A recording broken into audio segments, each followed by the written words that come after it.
Je voudrais vous raconter l'un des souvenirs les plus émouvants que j'ai pu garder dans ma vie auprès de Sabah Israël. À cette époque, le mouvement Nanar était très contesté, beaucoup s'y opposaient, parfois ouvertement. Mais Hachem dirige tout d'une manière qui nous dépasse. Je me souviens d'une scène qui m'a fortement marqué. Quelques amis Nanar étaient arrivés en 1994. Après un long et fatigant voyage, ils avaient posé leurs valises derrière eux et s'étaient mis à chanter devant le Tzion, Na, Narma, Narma, Miyuman. Alors, ça ne plaisait pas à tout le monde, et les regards se sont durcis. La tension est montée, et les gardiens ukrainiens craignaient une bagarre, et se sont précipités vers les amis, et les nanars ont trébuché à cause de leurs valises, ils sont tombés, et les gardiens ont cru qu'ils étaient agressés, qu'on allait les frapper, et ceux qui devaient frapper ont été repoussés, et en quelques secondes, Hachem avait tout retourné. Le souvenir le plus fort était venu quelques heures plus tard. Nous étions à Rosh Hashanah 1994, la dernière année où Sabah était venu à Ouman. Nous sommes arrivés juste avant la Mida du Moussaf, de Rosh Hashanah dans le Close, dans la très grande synagogue du Close, où priait la majorité des Breslev, des milliers de personnes venues du monde entier. Nous nous étions rendus, et en entrant avec Sabah,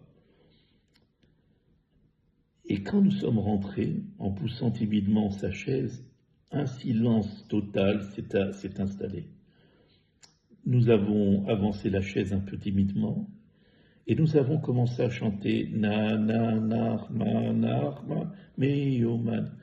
D'abord, quelques voix ont répondu, puis d'autres, jusqu'à remplir toute la salle. En un instant, des centaines de voix ne formaient plus qu'un seul chant, un seul chœur. J'en ai encore des frissons aujourd'hui. Nous avions les larmes aux yeux. Pendant des années, ce chant a été rejeté et combattu, mais à cet instant précis, tout semblait s'ouvrir, comme si qu'une vérité longtemps cachée pouvait enfin être entendue. Quand la prière de Moussaf a commencé, le chant s'est arrêté et nous sommes partis avec Sabah. Et nous n'avons pas prié dans la synagogue, mais en quittant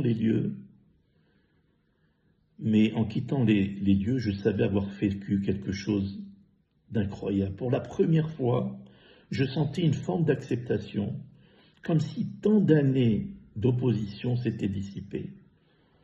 Ce souvenir était d'autant plus bouleversant que c'était la dernière année de Sabah Israël à Ouman.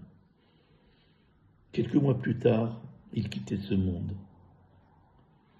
Aujourd'hui encore, je pense que ce n'était pas un événement simple, c'était un signe, comme si que le ciel voulait offrir à Sabah un dernier cadeau, dans ce monde bien sûr, voir de ses yeux ce qu'il avait porté durant tant d'années, voir les résistances s'effacer, les cœurs s'unir et le chant résonner.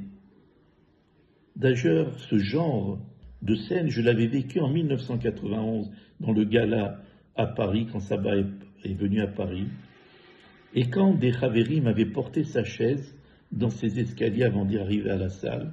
J'étais à côté de lui, sur sa droite, et les gens chantaient, près de 600 personnes.